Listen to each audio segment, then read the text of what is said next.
So I am here with Alan Lightman. He is a physicist, a novelist, and an essayist, and also the professor for the practice of the humanities at MIT. So Alan, you've just written a new book called "Searching for Stars on an Island in Maine," and this is a collection of essays and meditations on permanence and meaning and our place in the cosmos. So, Alan, thank you so much for joining me. Thank you for having me on Helio, Jeremy. Of course, of course. So this book, I mean, what I loved about this, about just like with so much of your work, is that it's so insightful about a whole range of truths. You know, you talk about human connection and love, but then it's also contextualized within like this huge, big picture scope of the universe, really. And so, I guess my first question is, what were you trying to accomplish with this book, and what does it mean to you?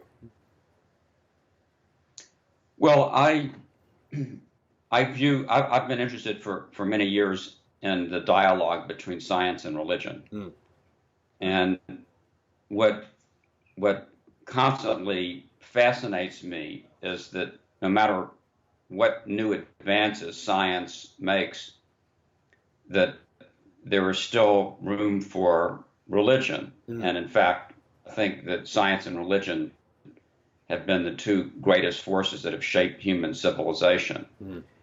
And so I wanted to write about the conversation between science and religion, the different ways that they look at the world, the different kinds of beliefs they have, and how they arrive at those beliefs. Mm. But I didn't want to take on the subject head on. It's such a weighty subject. Mhm. So I decided to sort of examine the subject as a meditation, Mhm. uh, and rooted in a place, the same way that Henry David Thoreau wrote Walden Mhm. at a place, Walden Pond, and Mhm. Annie Dillard with Pilgrim at Tinker Creek. And I was hoping also maybe, of course, people have talked about science and religion for centuries. I was hoping to share a few new insights about that. Gotcha. So that's what I was hoping to do with the book.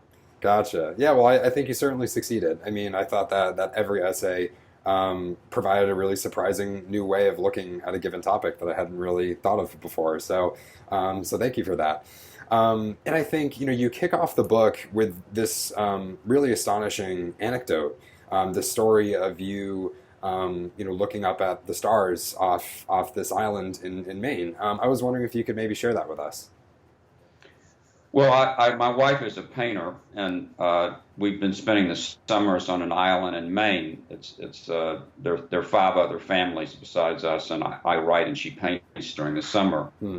And it's a small island, only about 30 acres, and there are no roads and bridges to Hmm. the island and no ferry service. So everybody has their own boat. And the story is that one night some years ago, when I was coming back to the island in my boat late at night, it was after midnight.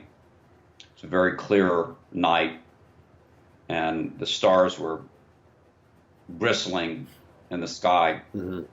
And I turned off the engine of the boat and lay down in the boat and just looked up at the sky. Hmm.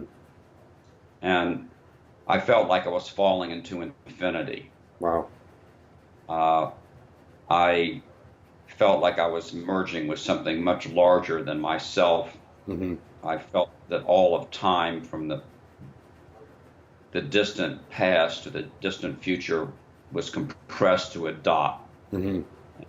I felt like I was connected to something permanent and ethereal. Hmm.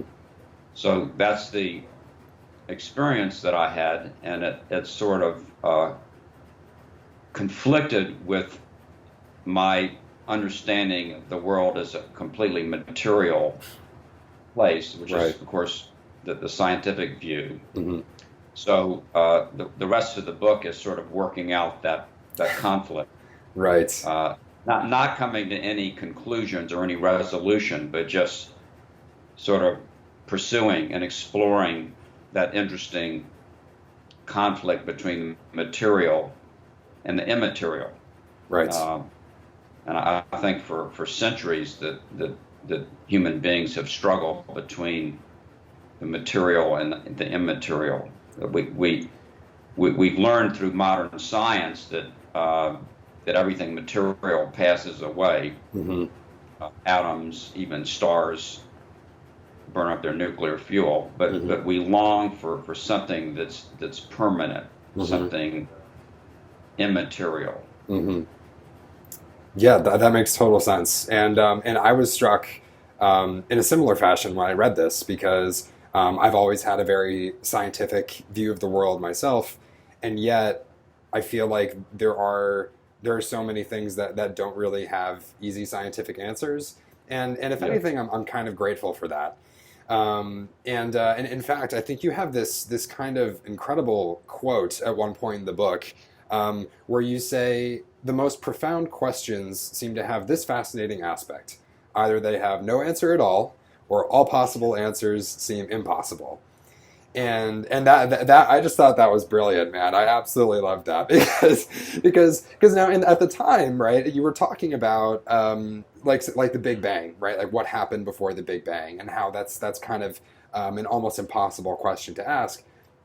And yet I feel like, that insight about how, all possible answers seem impossible, that seems so relevant to so many human dramas and human struggles, like why did I fall in love with this person instead of that person? Yeah. Or and Yeah. so yeah, I mean, would you agree? Do you take a similar tack with approaching human problems?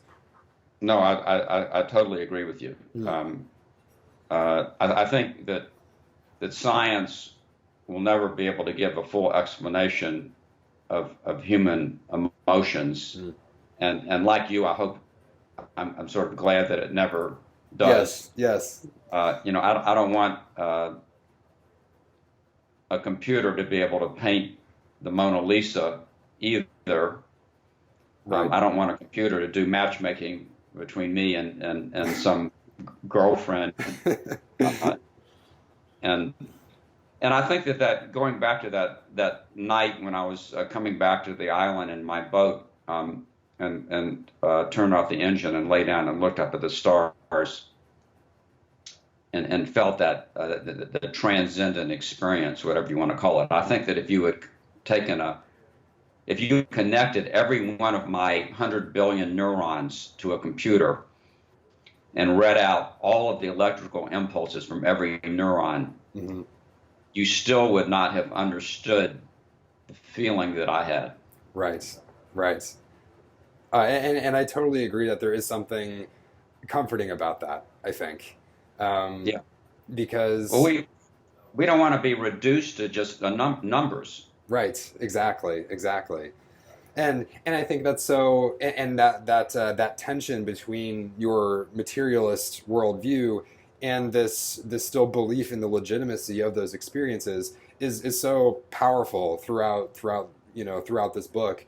And one part in particular that really struck me was when you were relating a story about how you had been wrestling with a physics problem for like months and months, and then suddenly one morning at like 5 a.m. you just kind of woke up and you had this feeling of kind of again being connected to something larger than yourself, and just like that the answer was right there.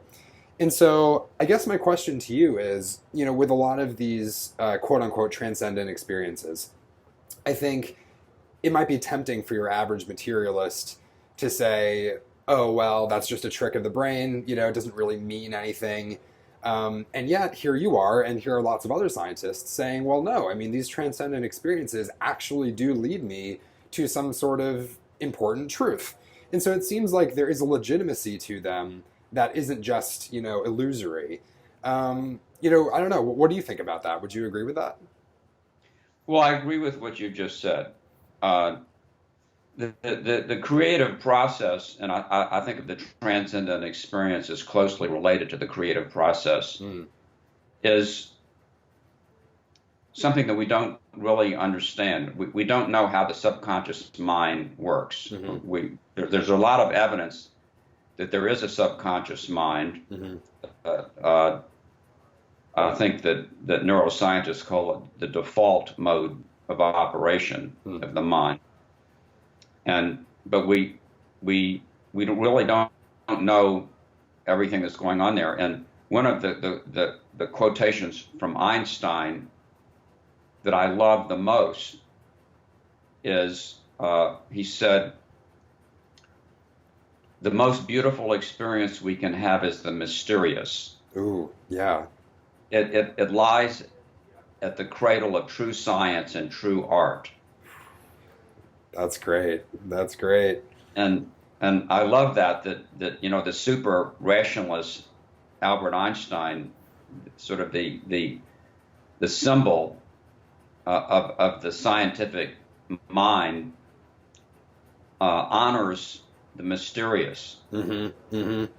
Yeah, I love that too, and I think there is something there is something beautiful about mystery, and in fact there's a Buddhist philosopher, Alan Watts, and I'm sure you've probably come across him at some I point. know who that is. Yeah, Yeah, yeah, yeah. yeah, He has like this mini lecture about the term yugen, which I guess he interprets to mean this kind of savoring of the unknown, right?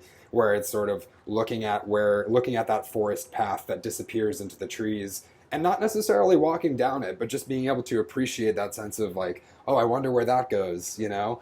And I feel like that's so crucial. I think preserving that is so crucial to human life. And so it's good to hear that we're on the same page there. yes. Um, yeah, one of And we're on the same page with Albert Einstein, yeah, yeah, absolutely, absolutely. which is always Um, good to know. that's right. Yeah, that's never a bad sign, right? Whenever we agree with Einstein.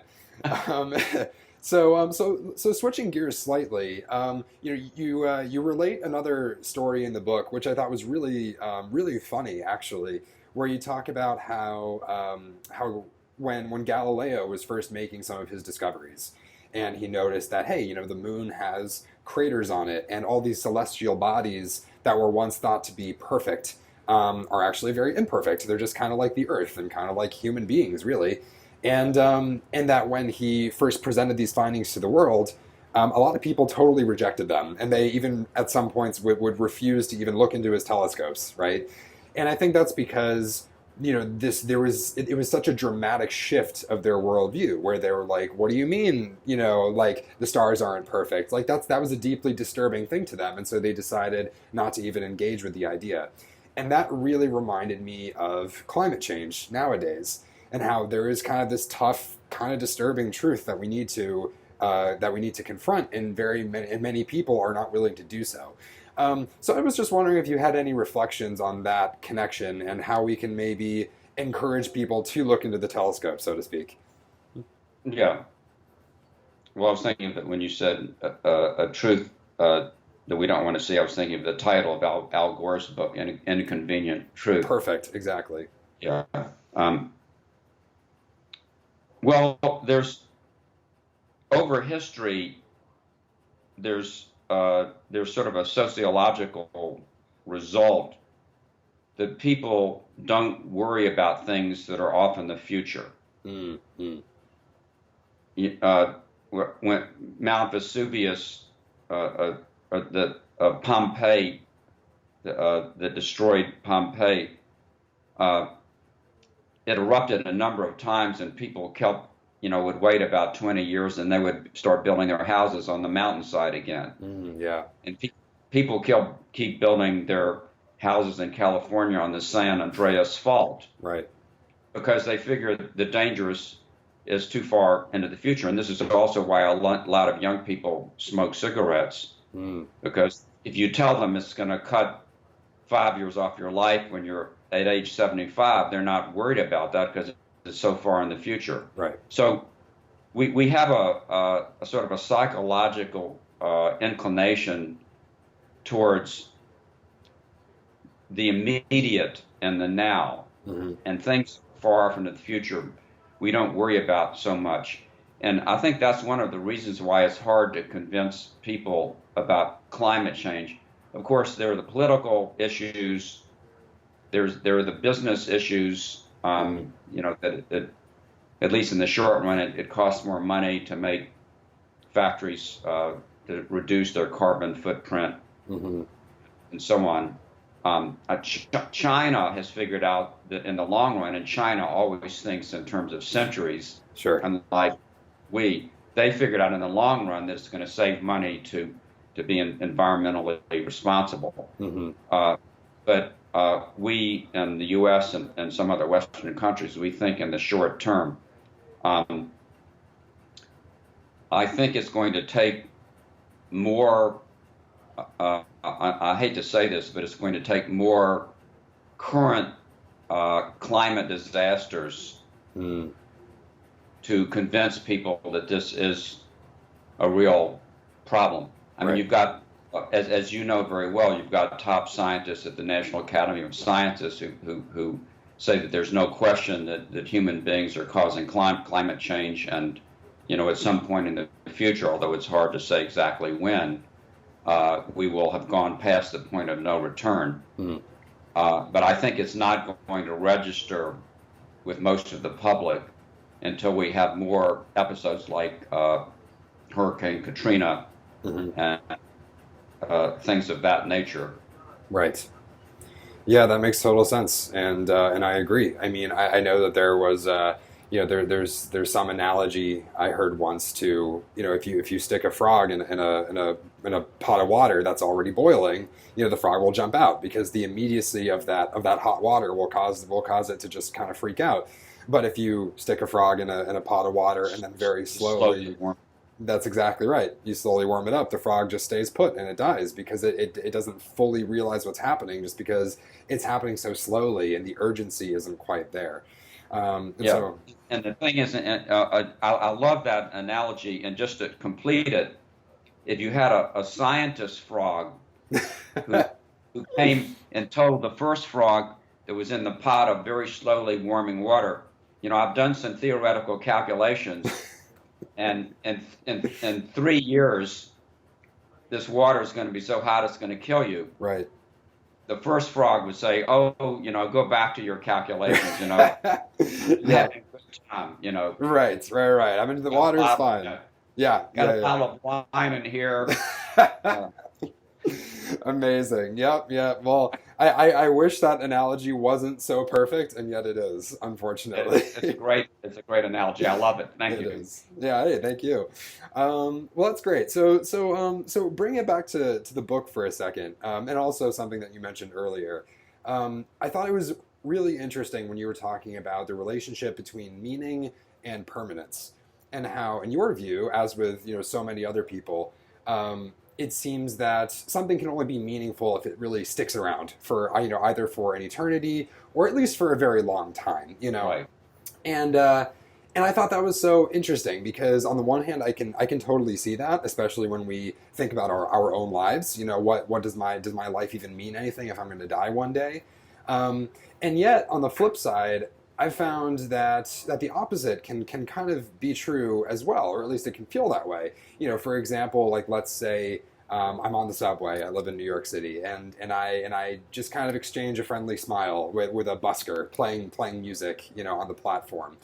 To me, the simplicity and the purity of that moment, that little moment of human connection, is so meaningful. And I would almost feel like that meaning would be tainted if, say, that person and I become friends and then we slowly and painfully grow apart. Like I would almost rather have the first one where it's just that very Mhm. simple momentary connection. So yeah, I was Mhm. just wondering if you had any reflections on that.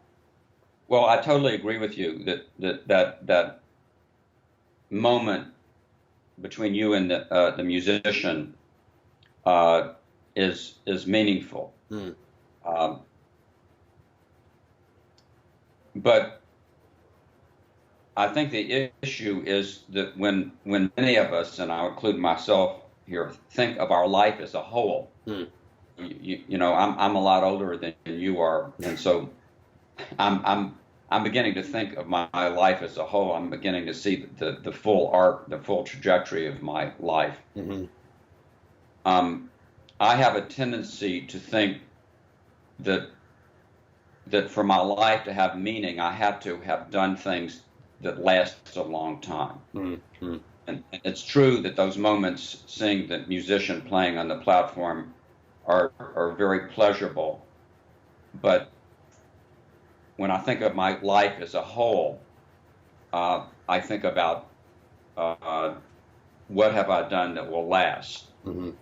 and the conclusion that I've come to is that it's futile to think that way, Mm. because really nothing lasts. Mm. Yeah. I mean, and my I have two grandchildren now, a third one on the way, and they will remember me. Mm.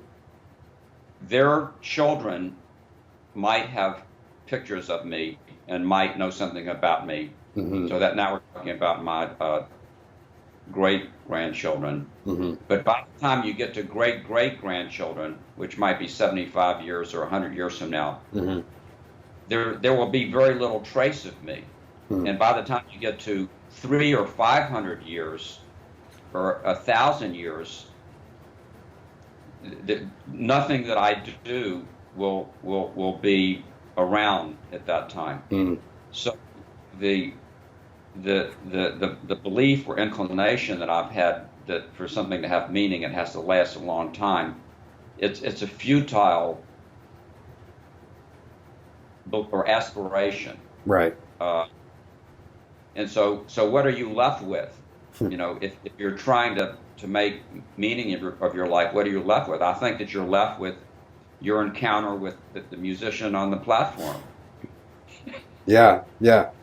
And I think there is still value to that. I think it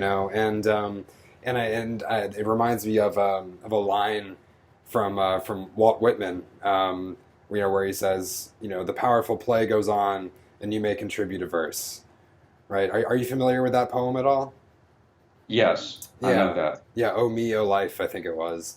And Yeah, um, and to me, I don't know, like to me that made um, the impermanence of one's life just a little bit easier to swallow, and yeah. maybe Uh-huh. that's maybe that's because of a metaphor of like of a play of you writing down a verse and it just kind of staying in that universal book forever, but but I don't know. I mean, I guess when you sort of contextualize your life within this larger ecosystem of the universe, maybe when you widen your focus a little bit, maybe it does make it a little bit easier to see that there's a whole play going on around you, and there always will be, and you can just contribute that verse, right? Yeah, Yeah, yes. Well, uh, that view would bring comfort to some people, fair but enough. not to everyone. Yeah. I mean, if you're what you're saying is, is another way of saying it is that if you think of human beings as not as individuals, but as part of a long chain of humanity Mm, that's been going on since the first Homo sapiens, a few 100 million years ago mm-hmm. into the future, then we are each life is part of that long chain. That's just another way of saying what Walt Whitman said. Right, right. Yeah, I think so. So I think I've just got one last question for you here. So again, what I do love about this book is that you have a way of bringing the human drama into this larger universal context and examining some issues that that are kind of tough to examine at first. Things like there really isn't evidence for for a personal God, for example. And if you do accept materialism, then that can say some pretty tough things about what it is to be human, and does like does identity exist, for example. And yet at the very end, what I love that you do is you bring it back to the present moment, and you talk about looking out over the water, and this heron sort of flies across the bay. And that was so moving to me, because after all these reflections about just thinking so hard about what it is to be human, at the end of the day it seems like what matters most is just appreciating the moment. And so for you, What do you find most meaningful in life? Like where do you find that when maybe you get a little bit, lost in these scientific machinations? Well, that's a heavy question. What I find meaningful Mm, in life, um, and of course I can't really fully answer it, but I can say that uh, my older daughter has two children, mm, age 5 and 1.5, and they're coming to visit me on the island later today. I'm talking to you right now from the island, mm, and they're coming from New York. mm, They're going to be here for a few days, mm, and I'm going to take the 5-year-old kayaking and pick up shells with the younger one, mm. and I'm really looking forward to that. That's great. That's great. Yeah, it seems. Yeah, I totally agree. It seems like family is and love and connection. That's the stuff that really matters most, right? I think so. Yeah. All right. Well, Alan Lightman, thank you so much again for joining me one more time. The book is Searching for Stars on an Island in Maine, and I hope everybody goes and reads it. And I think you'll love it. So, Alan, thank you again. Thank you, Jeremy.